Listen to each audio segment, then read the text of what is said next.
My wife and I are heading up to the Yukon for an archery mountain goat hunt. Here is all of the gear that we're taking. First piece of gear, this is an Alpacka Raft mule. This is about an 8-pound raft. We actually have 2 of them. Really badass piece of gear to help you access spots. In our case, we're gonna be floating down a river, probably 5 miles to access some goat country. A couple things I love about it. This thing weighs about 8 pounds, takes maybe 5 minutes to inflate if you have a big inflation bag. We attach some perimeter lines on the outside as well as a strap on the back, just kind of for safety as well as lashing things on. Really sick piece of gear. I'm excited to use it on this hunt as well as back home just for river access. Alpacka Raft mule. Very key piece of gear for the mules. These are Aquabound whiskey paddles. They're a carbon fiber paddle, extremely light. I got these in the 205 centimeter length, which is the best length for kind of between whitewater and open water paddling. So we don't really plan on doing any whitewater, but you never know. Personal flotation device. This is from Astral. What we learned really quickly is when you wear a traditional life vest, the back here, there's a bunch of foam right here. It ends up getting really hot and pushes kind of against you when you're trying to lean back in your raft. So this one, it's an open mesh thing here at the bottom, which is great for breathability. Also, it doesn't like push you forward in the boat. A couple things about this one I really like. It has got a spot where you can attach a little fixed blade knife here. The main reason you would want to have a fixed blade knife attached right here, say you happen to flip your boat and say your leg somehow gets stuck in one of your perimeter lines and you can't get out and your head's going underwater, what you can do is you can pull out this fixed blade, you can reach down, cut the rope, and set yourself free and not drown. Also, I don't have very much experience in water. I'm definitely a land mammal, not a shark. I wanted the highest quality flotation device I could get. When you are paddling, it's pretty inevitable that water is going to kind of splash inside the boat. And so your feet are always kind of gonna get wet. I'd probably recommend, especially if it's colder temperatures, wear rain gear, probably wear gaiters, wear boots, just fully make sure no water is like getting into your core. But if it's warmer out, I'm absolutely going to be wearing my Crocs while we're paddling. And also when you get to shore, you're probably gonna jump out and you might submerge yourself into 6 inches or a foot of water. Crocs are gonna be pretty slick for that. Also, Crocs as a camp shoe are awesome. They're very light. They allow your feet to breathe. You can actually do some pretty serious hiking in Crocs. Arguably the lightest camp shoe you can get. Also very great for playing in the water. Next up, this is the bow that I'm taking. This is the Matthews Lift, 29.5 inch axle to axle. I may or may not be getting the 2025 bow from Matthews and taking it on this trip. But for now, definitely taking this Matthews. I've got this one tricked out with a few things. First off, the sight. This is an Excel landslide. I've got it set up as a 3-pin slider. My first pin is 30, second pin 40, third pin 50. Rarely have I had a shot at 20 yards or under. I tend to get pin shock a little bit. When I have too many pins, I can't in the moment, I'm like, oh, okay, he's 43 yards away, and I just see all my pins and I get a little bit overwhelmed. When I only have 3 pins though, it just simplifies everything. I would love to shoot a single pin, but I find from a hunting standpoint, having a few to kind of choose different ranges is pretty crucial. The way this guy works, there's a little locking mechanism back here. You just loosen that, and then you can just spin the dial down. It's also got 2 indicators on the back here, and the top one is set at 30, the bottom one is at 50, and when I slide down, say I set the top one at 60, the bottom one is at 77. So I always have 2 references regardless of where I spin my sight. Running the Matthews Ultra Rest. It's just a fall away rest. It's really easy to adjust. I've got a bridge lock front bar. Quiver is just a Matthews quiver. On the bottom here, I'll probably end up taking this out for this hunt. Arrow cover for a Sitka bow sling. Specifically when I've been elk hunting, your bright fletching, I feel like it spooks animals. I feel like I've had moments where I'm walking around in the woods and everything else is pretty neutral colored, and then I've got these bright fletching. I feel like it spooked animals before. So I typically cover 4 of my 5 arrows, the fletching, I cover it up. It just kind of gives me peace of mind that my arrows are not spooking critters. On the bottom here, these are Matthews limb legs. It's a pretty slick system. There's just this piece here that just attaches on, you tighten it, and now you can set your bow down and it'll stand up. Honestly, I'll probably end up taking this off for this hunt.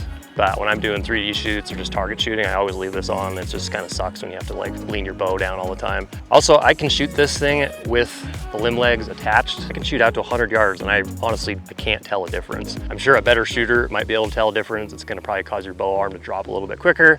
I can't tell personally, so it's a great little addition. The arrows that I'm shooting, these are the Gold Tip Kinetic Pierce Platinums and the 340. This is a lighter arrow, it's a skinny arrow. I've just had great luck with these arrows. They're super strong. If you miss the target, they're probably not gonna break.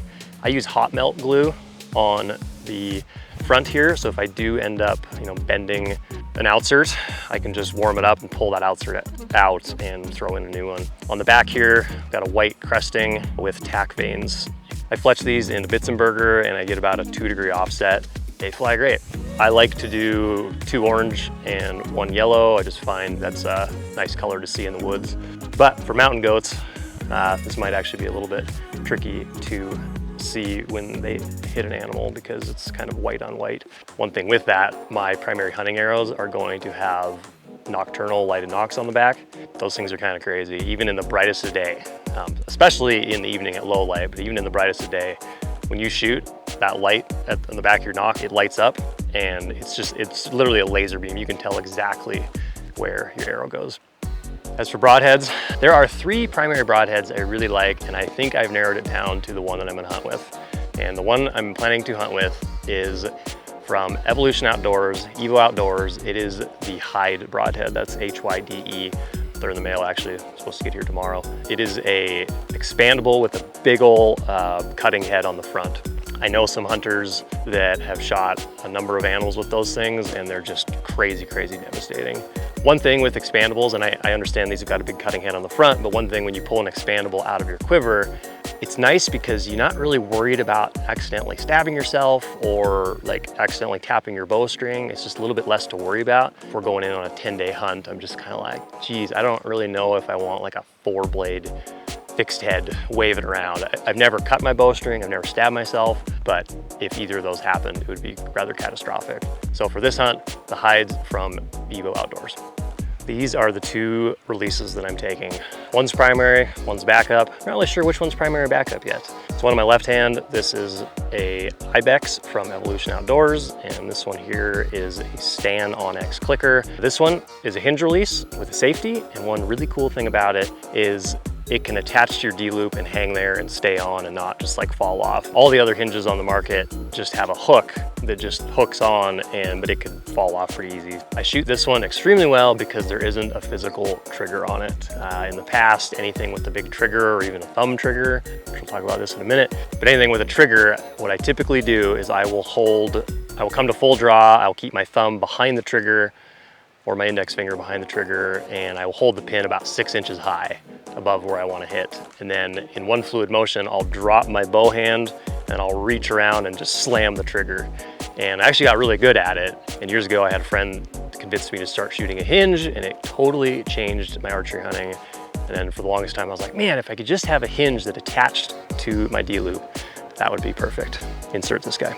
One thing about this release is if it's pretty windy out, I don't really have as much control over when the shot goes off. I can really build pressure and make this thing go off in like 2 or 3 seconds.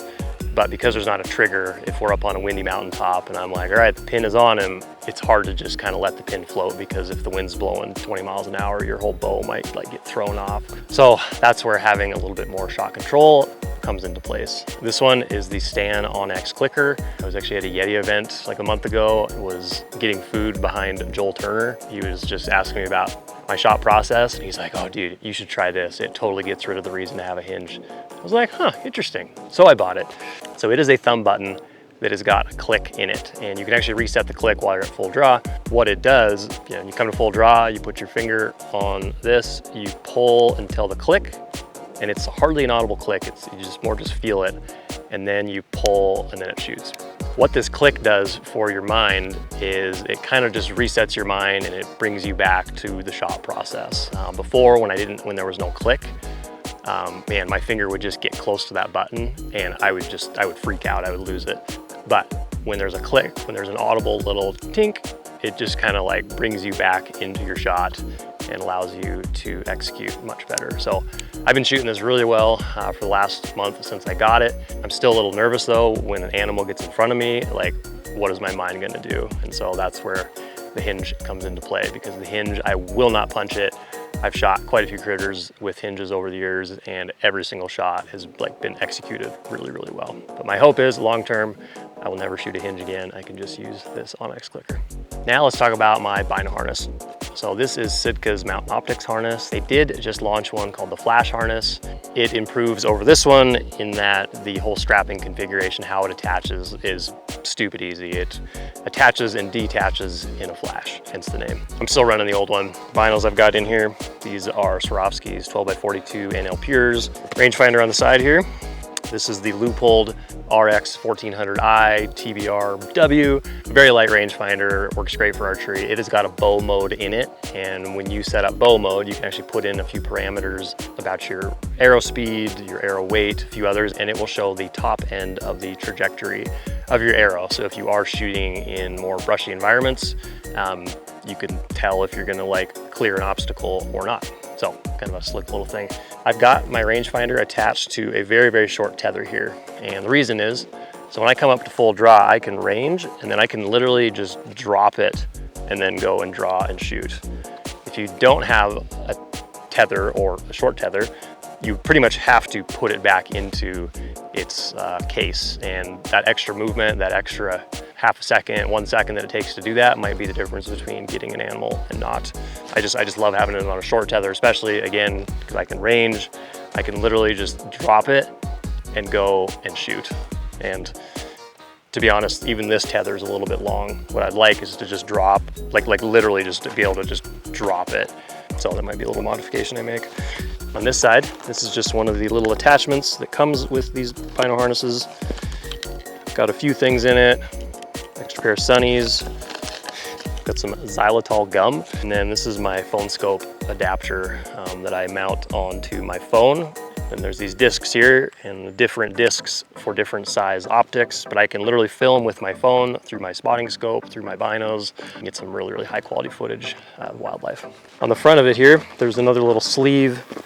I've got another adapter ring, this one specifically for my binoculars. Then on the side here, I've got a couple flossers, as well as a lighter. Then on this side, this is where I keep my primary release. So there's just a sleeve here. Typically you'd probably put your wind check, something like that in it. And I just slide my release right in there. And one custom thing I did to this harness is I just put a little piece of bungee cord here so that when I slide my release in, I can grab this bungee and pull it up and over the thumb peg, and it keeps it down and in place. If you don't have a system like this or something to really like keep it secure, it's probably gonna fly out. I've lost a few releases in the woods over the years due to that.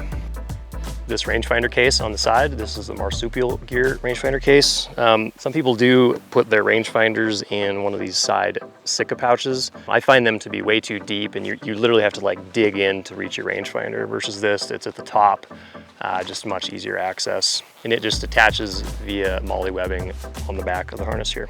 Then on the back of the harness here, kind of against my chest, that is where I keep my iPhone. And there's also a zippered pocket back there as well, and that is where I keep my hunting tags. In addition to my binoculars, I'm also running a Swarovski 65mm spotting scope, and I've got it in a marsupial bag case. It's just a protective case. It's got these little strips of webbing all over. It's got a handle here, so you can just attach it or carry it kind of anywhere. One thing I did is I attached just a couple feet of paracord on here, and so it gives me basically a sling. I can actually throw this over my shoulder and run somewhere with it if I need to be like, oh, I need to get to that ridge quick and like spot an animal. I can just throw it in the case, throw this over my shoulder. Doesn't add but maybe a couple grams to the whole setup. This is the Peak 44 Teton tripod. A couple things I like about it.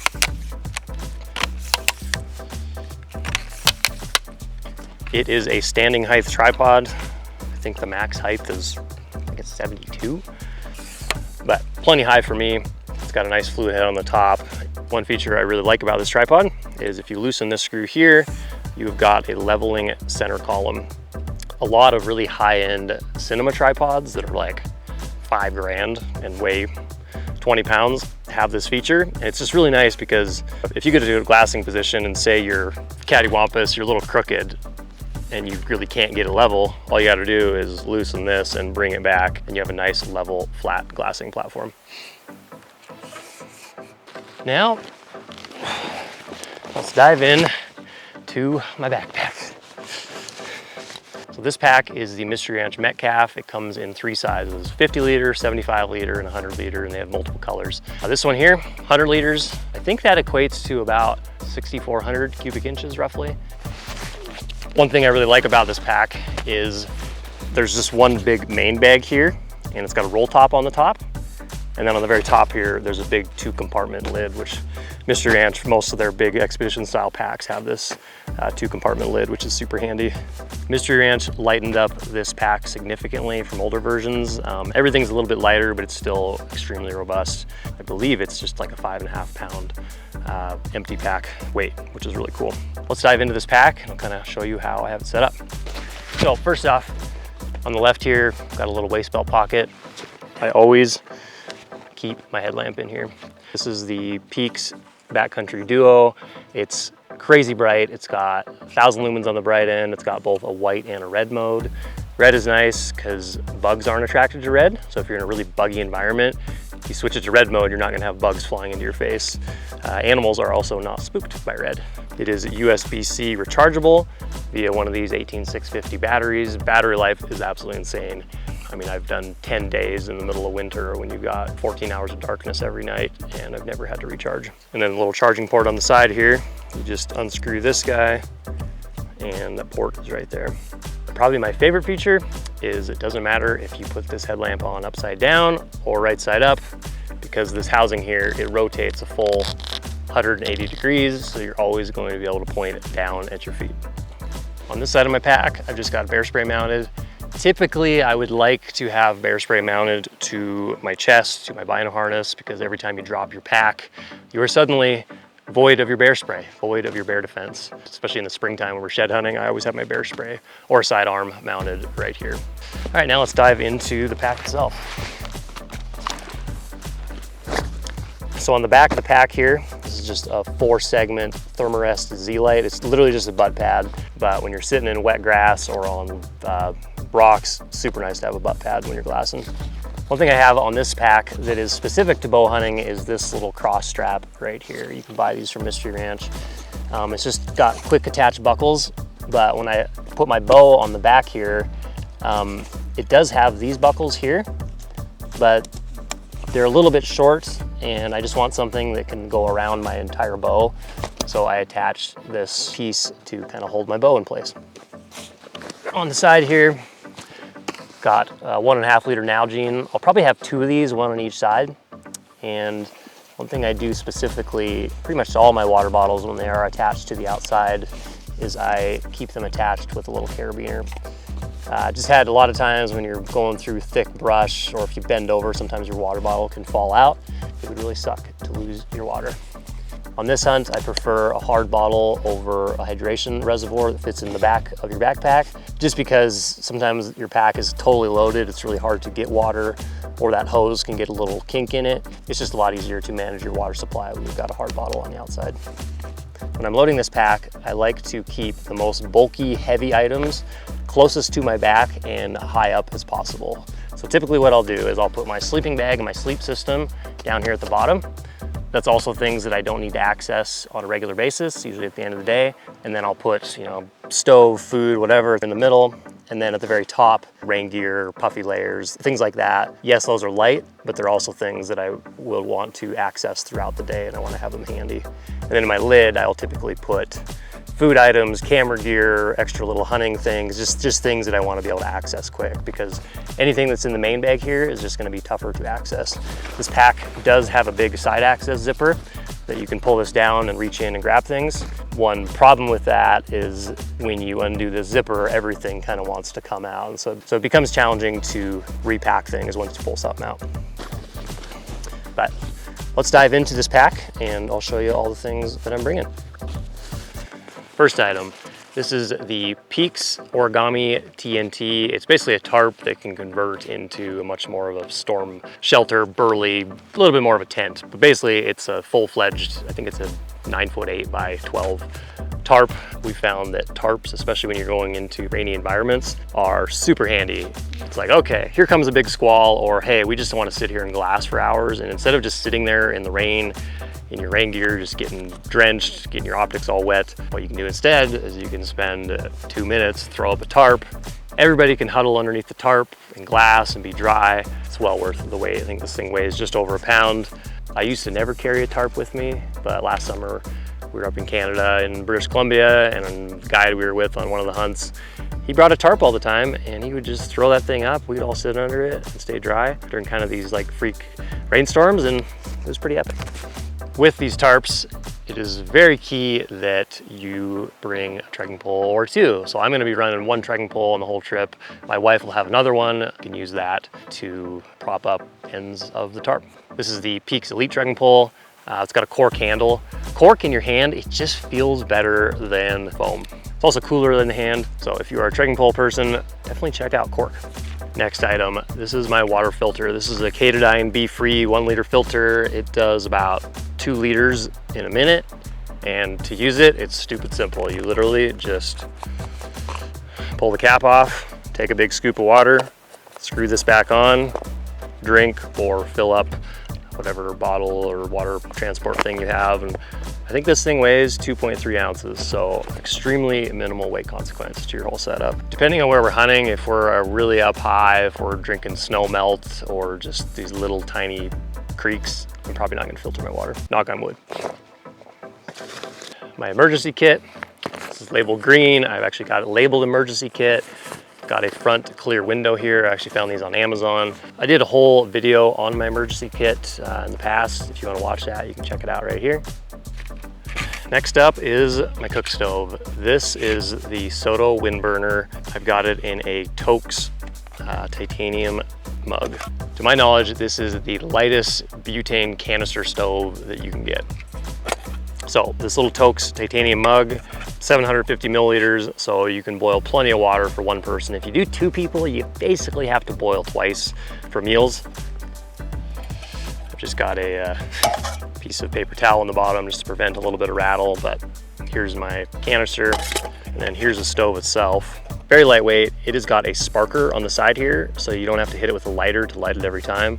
Typically, these sparkers do wear out over time. I've had this stove for about 6 months though. Still works great, sparks every time. And then the pot holder at the top here, like if you were to put a pot on this little guy, it would probably fall off pretty easy. So these little stands here, it's folded up right now, as you can see, pull it apart like that. Throw that on, and now you've got this much wider cooking surface that you can throw a pot onto. Crazy fast boil times on this. It's also very fuel efficient. I used to run an MSR wind burner as my primary stove, a very big, reliable stove, boiled a lot of water, but it weighed like 7 ounces more than this thing. When you're doing big 10-day backpack hunts, especially, ounces matter. Next up is my food. So this is a 1 gallon Ziploc. It weighs 2 pounds. So if we're doing a 10-day hunt, I'm gonna have 20 pounds of food. The reason I put them into 1 gallon Ziplocs is this is my ration for the day. And this helps me not go over my ration and eat into future days' food, which is what I typically do. And it really sucks when you get to like day 7 or 8 and you're basically out of food. My general framework for food for backcountry trips is to match the amount of protein in grams to my body weight. I weigh about 140 pounds, so I'm trying to get 140 grams of protein per day. I'm also trying to minimize carbs, try to do no more than 150 carbs per day, and reduce the amount of added sugars. Dried fruits, things like that, things that naturally have sugar in them, absolutely all about it. But anything with added sugars, trying to keep that to a minimum, if not zero. So let's dive in. Every morning, I'm gonna start the day off with Black Rifle instant coffee, and I'm going to mix 4 grams of creatine in that. Probably not gonna take this guy, probably gonna put it into a Ziploc with a little scooper just to save space. For food, for breakfast, gonna start the day off with a pretty good shot of protein. So this is just a protein shake. This is just protein powder, you mix it in water. This is vanilla flavored, it's from GNC. especially on backpack hunts. It's just so hard to get the amount of protein that you need. It's really easy when you're at home because you're like, oh, every morning I can have a 4-egg omelet and throw some bacon or sausage or whatever in there, eat some cottage cheese and some yogurt. But like when you're out in the mountains, it's really hard to do that. So GNC protein powder, I'm going to get a big container of it and probably put it into a quart Ziploc just to save space. Next, we've got moon cheese, and I'm just gonna probably be snacking on this throughout the day, but moon cheese, 180 calories per ounce, so very high calorie per ounce and 11 grams of protein per ounce. So this one bag has got 20 grams of protein, 340 calories, and man, just cheese, a little bit of salt, a little bit of fat, tastes super good when you're out in the mountains. Got a super exciting bag of sea salt covered almonds and sea salt covered macadamia nuts. These have some protein in it. They don't really have any sugars, some fat, and a lot of calories. Also got some dried apricots just because dried fruit is super good. To maximize protein intake, I'm gonna be eating 4 meat sticks per day, 3 from Chomps, which have got 10 grams of protein. Just get these at Costco. And then I've got this one. This is a Maui Nui venison stick made from wild harvested access deer in Hawaii. Very, very good. Mini RX bar. Everything you see listed here is the ingredients in this and nothing else. Costco special right here. This is Robert Irvin's Fit Crunch bar, 16 grams of protein, 190 calories, very little sugar. Again, trying to get the protein up. Another Costco special protein bar. This one's 150 calories, 15 grams of protein, tastes pretty good. My one guilty pleasure, these are Cliff Shot blocks. These things are absolutely insane. They have a little bit of caffeine in them. They metabolize almost instantly. They're mostly just a wad of sugar. But when you bonk, have a blood sugar low, or just get really, really tired, you pop a couple of these, drink water, and in 2 minutes, you will forgot you were even tired and you can just go, go, go. I've considered, honestly, just packing a handful of these on really big days and not bringing anything else, just because it's kind of crazy how fast and long and hard, that's what she said, you can go. These are the black cherry flavor. They got the most caffeine out of the ones you can get. Really, really like these things. And for dinner every night, Gastronome. This one is sausage rigatoni. There's a bunch of different flavors. I'm gonna mix it up every single night. This thing's pretty high in calories. 850 calories, 29 grams of protein. With all that said, I'm at about 140 grams of protein. Total calories is about 3,000.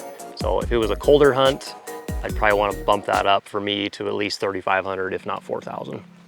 And lastly, titanium spoon. This spoon is longer than most, and that's because when you're dipping into your freeze-dried bags, you know, the freeze-dried bag might be this tall, and if you've got a little normal length spoon, you're gonna get like food particles all over your hands, so it's nice to have a longer spork. A couple essentials. This is a NB 20,000 battery brick from Nitecore, and I'll use this mainly to charge my iPhone. I can probably get 6 chargers on this thing.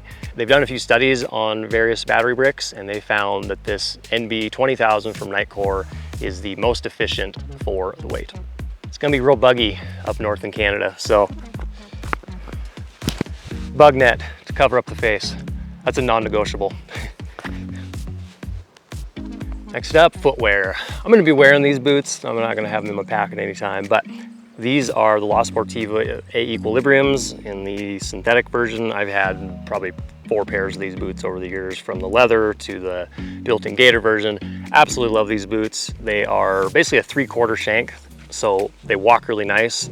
You know, they do have some bend and some flex in them. And then the bottom here is a very aggressive tread. If you walk in the snow or in some soft dirt, this back tread literally looks like a mountain goat track. I've followed my own track before from like days before, and I was like, oh my gosh, it looks like a mountain goat. Very comfy boot, very mountain worthy. Also, I really don't love leather. I find it wears out quick. When it gets wet, it just stays wet. And then if you get it warm by the fire, it has a tendency to shrink. There's no leather in this one, which is a win in my book.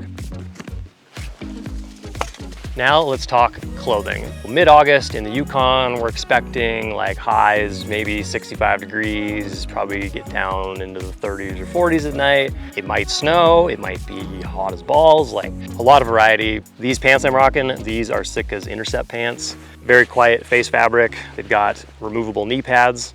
And one of my favorite features is they've got big side vents back here, and it's gonna be right behind your leg. Great for venting out. They've also got big cargo pockets on the side, which I really love for primarily we'll put gloves in there, I'll put toilet paper, just various hunting supplies. And in the side right here, these are my primary gloves. These are the Sitka Ascent gloves, older model. They're just solid. Some of the newer ones I think are in camo, but it's just like a lightweight thin glove. I can shoot my bow in them, and I've actually cut the index finger and the thumb off so that I can really feel my release. But just a really good protective glove when you're scrambling through rocks and whatnot. It's just a good protective kind of workhorse. The other gloves I'll be rocking, these are Sitka's new Gunnar Gloves, just a modification of the old one. These things are freaking awesome. They are like your favorite work glove. I've been using them a ton this spring for roofing, actually. But nice, really good form-fitting glove. The whole face here is leather. It's got a nice soft spot here. You can rub your nose or you touch your iPhone and do stuff there. Then on the back here, it's just kind of a open, extremely breathable fabric. These things are just wicked comfy. I probably won't hunt in these, meaning I won't like shoot my bow in these, but if we're just hiking, moving country, or if I need a little bit warmer glove than those light little Ascents, these are my go-to. Rain gear. So this is Sitka's Dew Point rain gear system. These are the pants, this is the top. The pants have got a full length zipper. Actually, I guess it's not full length. I guess it's like a 95% zip, but you can just slip them on over whatever boots or pants, whatever you're wearing. And they add very little extra weight to your pack. Then the jacket here, Sitka's Dew Point jacket. I did end up getting a larger dew point than I normally would. Normally for all my tops, I wear a medium, but for this jacket, I wanted to get a little bit larger one, just because when you throw this on top of everything you're wearing, especially if you have a big puffy on, like you want a little bit extra room. And this jacket is a little bit more form-fitting, so if we really get stuck in a big gnarly rainstorm, I want to have some extra length and a little extra thickness to kind of cover everything. I got a large in the dew point. Weight and space in your pack is pretty minimal, and this guy rolls down to not much. I've got the Ambient 75. This is just an extremely lightweight little puffy jacket. I'll probably be wearing this guy probably 95% of the time. Next up, this is Sitka's Mountain Evo jacket. It's just extremely lightweight windstopper jacket. And on the back here, this big back panel here, it's just a thin, basically mesh back. So you get extremely good breathability. You've also got that underneath your arms here.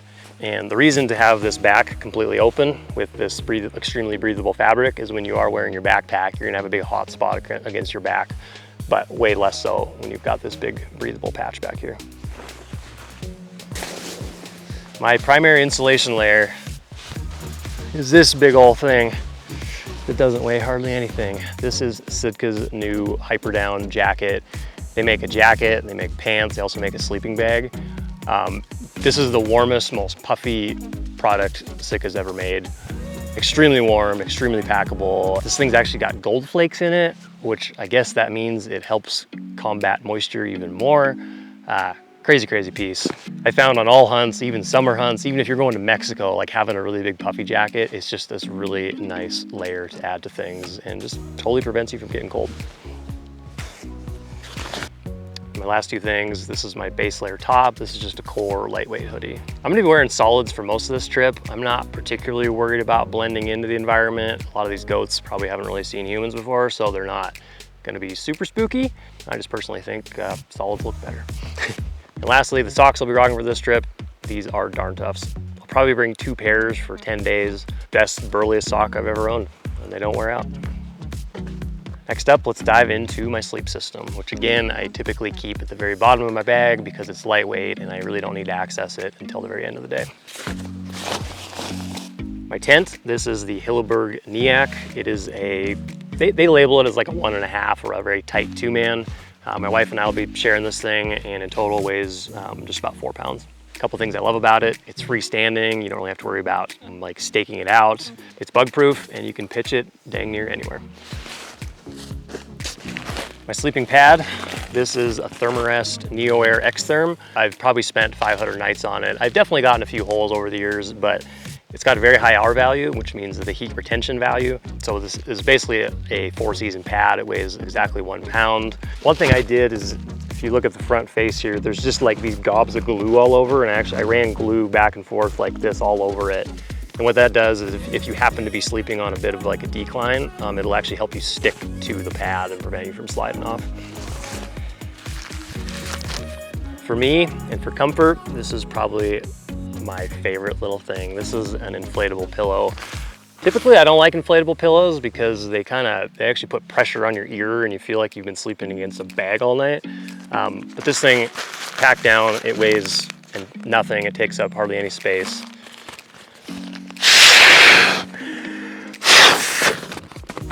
You blow it up with not even 2 breaths of air and you can sleep on it. It supports your neck, and there's nothing greater than getting a really great night's sleep, because that's gonna set you up for the rest of the day and you're just gonna feel good going into the day.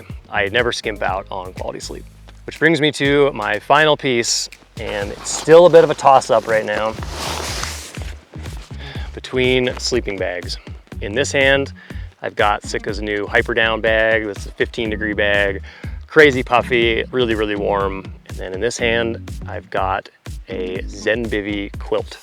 And a quilt is exactly what it sounds like. It's just like, it's basically made out of sleeping bag material, and you just kind of drape it over you.